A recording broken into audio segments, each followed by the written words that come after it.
orchestra and the organ share a secret antipathy. Both are kings, or rather, one is the emperor, the other the pope. Their tasks are different, their interests too vast and too divergent to be mixed together. The nature of the organ is to be the absolute ruler. It is a jealous and intolerant instrument, uninclined to blend with others. Any alliance between these two musical powers is possible only inasmuch as neither of them would lose anything in dignity. From the Treatise on Orchestration by Hector Berlioz.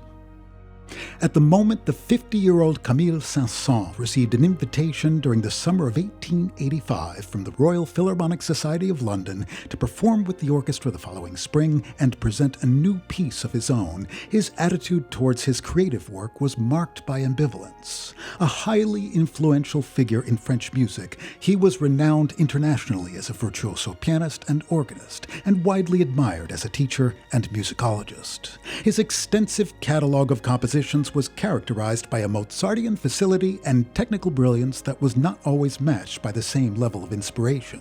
Aware of this shortcoming, he once described himself as first among composers of the second rank. Nonetheless, he yearned to write masterworks, and an invitation to write a piece from the society that had commissioned Beethoven's Ninth Symphony fired his sense of ambition.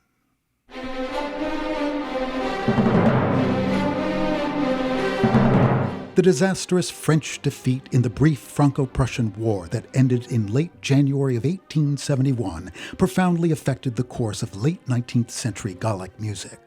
A sense of national humiliation prevailed, leading many musicians to see the centrality of opera and operetta in French culture as a symbol of frivolity and decadence. Concert music began to acquire greater importance, aided by a wave of urbanization that created new bases of support for orchestral performances and inspiring composers to more frequently turn their attention to symphonic composition.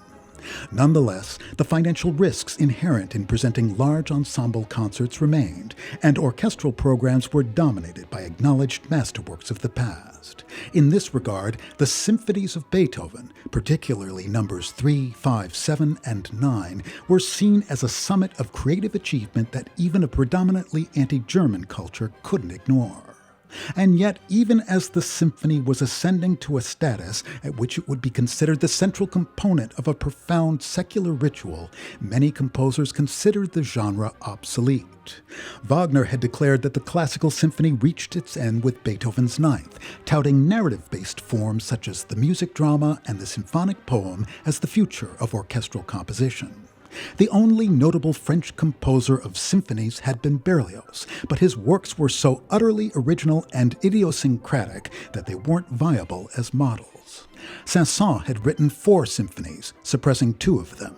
When he began composing his third in late 1885, its predecessor was a distant memory, having been completed more than a quarter century before.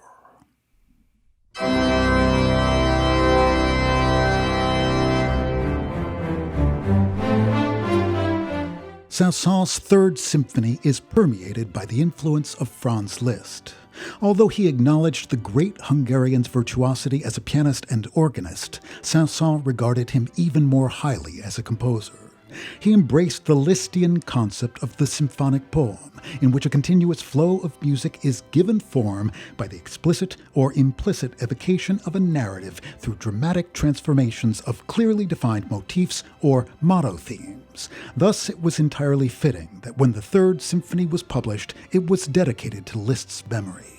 While Saint-Saëns' inclusion of piano and organ parts in this score can be seen as a tribute to his great colleague, the presence of an organ in London's St. James Hall, where the work was to be premiered, and his larger wish to create an overwhelming musical impression were likely more decisive. The Third Symphony is a vast synthesis in which the conventional 4 movements of the Beethovenian symphony are combined in 2 larger, continuous movements, its musical substance established and developed in the manner of a symphonic poem.